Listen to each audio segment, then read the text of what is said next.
The security camera blinked at me mockingly as I stood on my own front porch, still wearing my scrubs after a grueling 12-hour shift in the ER. My feet ached, my back was killing me, and all I wanted was to collapse into my own bed. Instead, I was staring at Patricia's smug face through the doorbell camera, trying to process what she just told me. "I mean it, Emma," she continued, her perfectly manicured nails tapping against something off-screen. "David's finally seen sense. This house belongs to our family, and you were never good enough for it or for him." My name is Emma Chin, and at 32, I was living through every daughter-in-law's worst nightmare. But unlike most women in my position, I'd seen this coming from a mile away. Patricia Williams had been trying to sabotage my marriage to her precious son David since the day we met 5 years ago. It started small, snide comments about my Chinese heritage at family dinners, constant criticism of my career choices, a doctor. But when will you have time for children? And not so subtle attempts to set David up with her friends' daughters.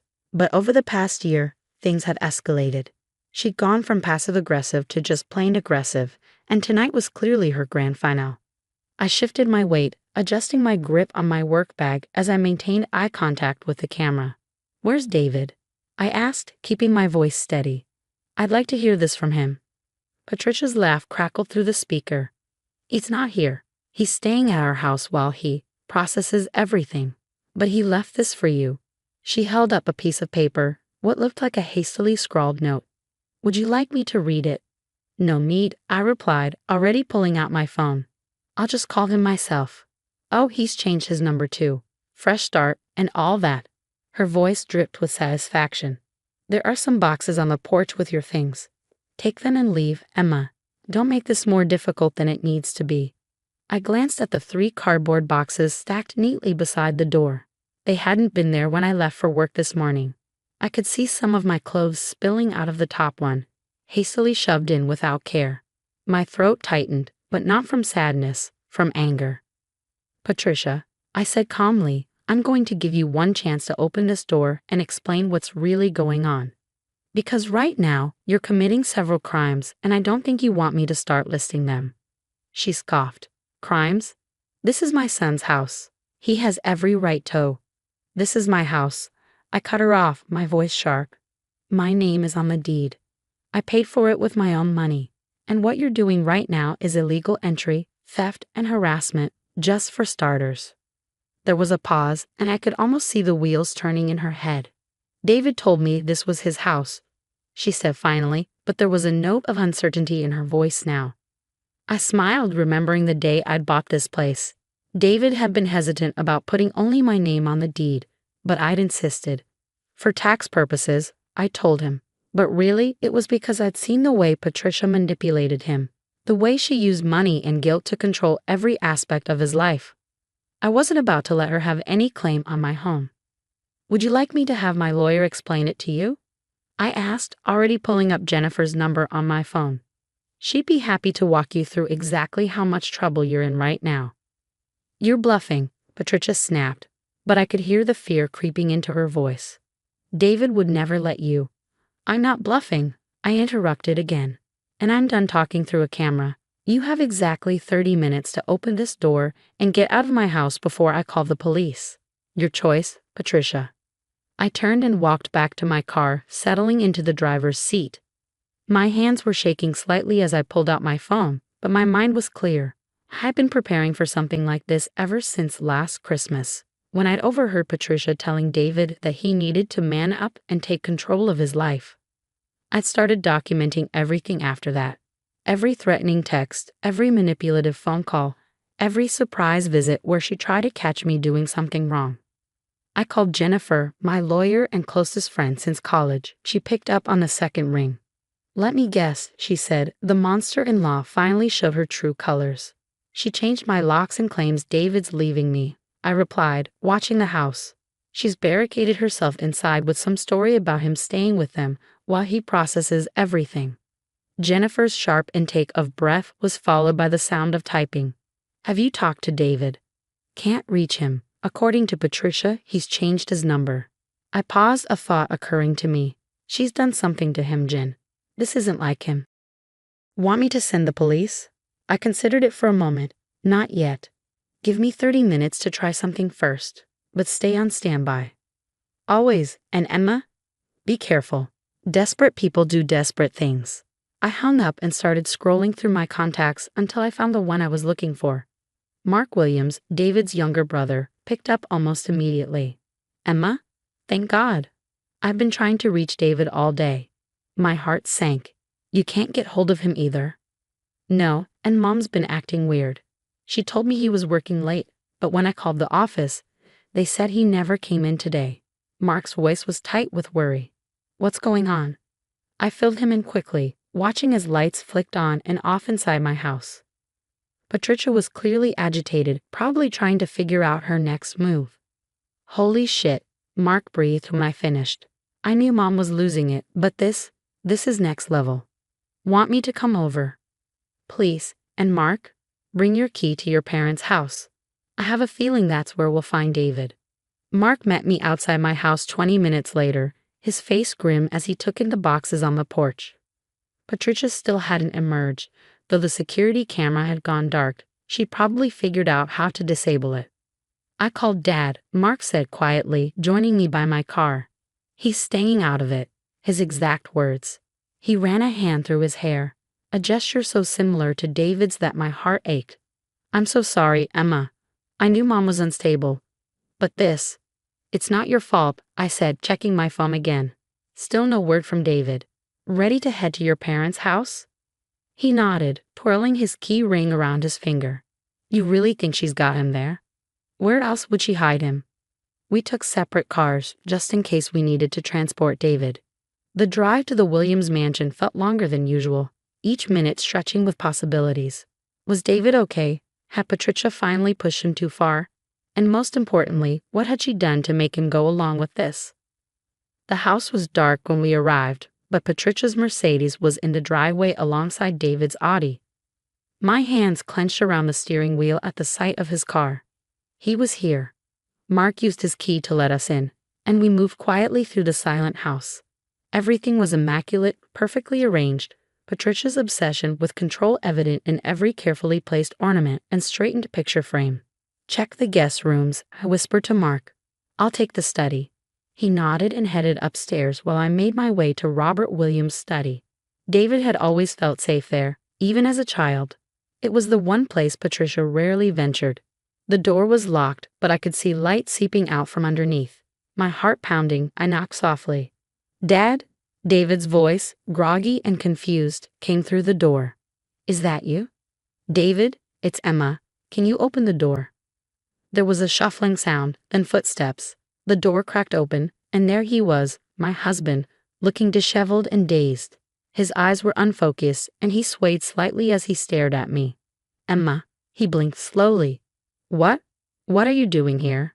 Mom said. I pushed the door open wider and caught him as he stumbled. David, what did she give you? Just something to help me sleep, he mumbled, leaning heavily against me. Said I was too stressed, needed to rest. Fury rose in my chest as I helped him to the leather couch. Patricia had drugged him, probably with sleeping pills, maybe something stronger. No wonder he'd been so compliant with her plans. Mark. I called out, keeping my voice low but urgent. In here. Mark appeared in the doorway, his face darkening as he took in his brother's condition. Jesus Christ, he muttered. Is he drugged? I confirmed, checking David's pupils. They were pinpoints. Call an ambulance. Now. The next few hours passed in a blur. The paramedics arrived, followed by the police. David was taken to the hospital. Not mine, thank God, but a good one across town. Patricia was nowhere to be found, but a quick check of her credit cards showed she'd booked a flight to her sister's place in Florida. Jennifer arrived at the hospital just as they were finishing David's toxicology screen. The results confirmed what I'd suspected. A dangerous combination of sleeping pills and anti-anxiety medication, enough to keep him confused and compliant, but not enough to raise immediate alarm. We can add attempted murder to the charges, Jennifer said grimly, reviewing the report, along with breaking and entering, theft, false imprisonment. I don't care about charges right now, I interrupted, watching David sleep through the observation window. I just want him safe. Mark had gone to secure the house and change the locks.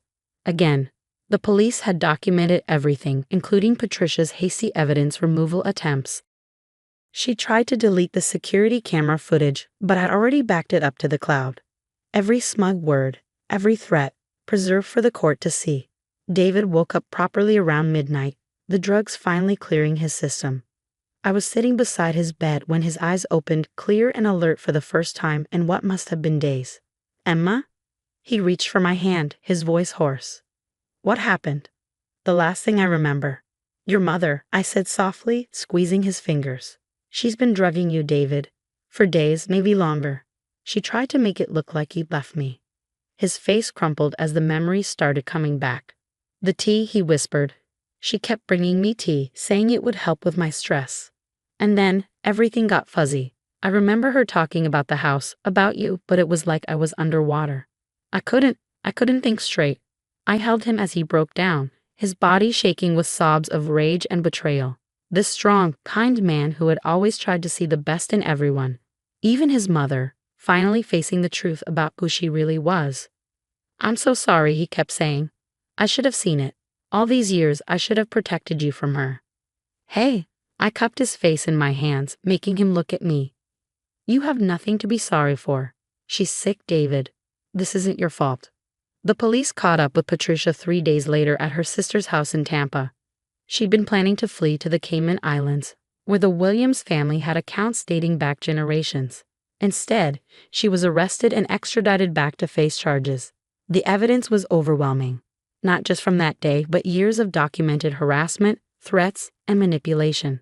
The toxicology reports from David's system, the security camera footage, the illegal entry into our home, the carefully planned attempt to separate us and take control of David's life. Robert Williams finally broke his silence when the full extent of his wife's actions came to light.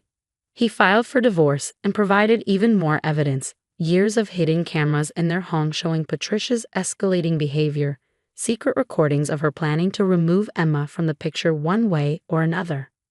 David insisted on pressing charges despite his father's attempts to handle things privately. He testified against his mother at the trial, his voice steady as he described how she'd systematically poisoned him, taking advantage of his trust to drug him into compliance.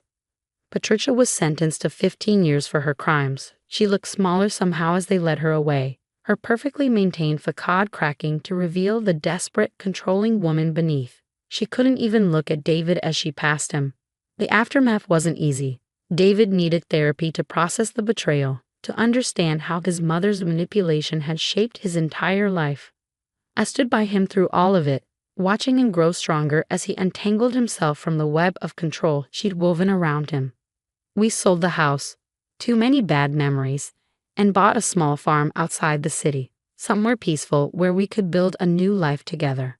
Mark and his wife became regular visitors, along with Robert, who was slowly learning how to be a father without Patricia's influence. One evening, about a year after everything happened, David and I were sitting on our new porch, watching the sunset. He turned to me, his eyes clear and present in a way they hadn't been for so long under his mother's influence. "You do, didn't you?" he asked softly. "That's why you kept the house in your name. Why you documented everything. You saw what she was capable of long before any of us did." I nodded, taking his hand. I hoped I was wrong, but I needed to be ready, just in case. He brought my fingers to his lips, kissing them gently. "Thank you," he whispered, "for being strong enough to fight for us when I couldn't." We sat there in comfortable silence, watching the sky turn from orange to purple. Sometimes the worst moments in life lead us exactly where we need to be. Patricia had tried to destroy us, but in the end, she'd only made us stronger. The future stretched out before us, full of possibilities that had nothing to do with control or manipulation. Just love, trust, and the quiet understanding that we would always protect each other. The occasional letter still arrives from the prison. Patricia's attempts to explain, to justify, to manipulate even from behind bars. We don't read them anymore. Instead, they go straight into a file Jennifer keeps, just in case. Because if there's one thing I've learned, it's that you can never be too prepared. But mostly, we focus on building our new life, on healing, on a family we're creating, one built on love and respect, not control and fear. Patricia tried to tear us apart, but she only succeeded in showing us what we're capable of surviving together.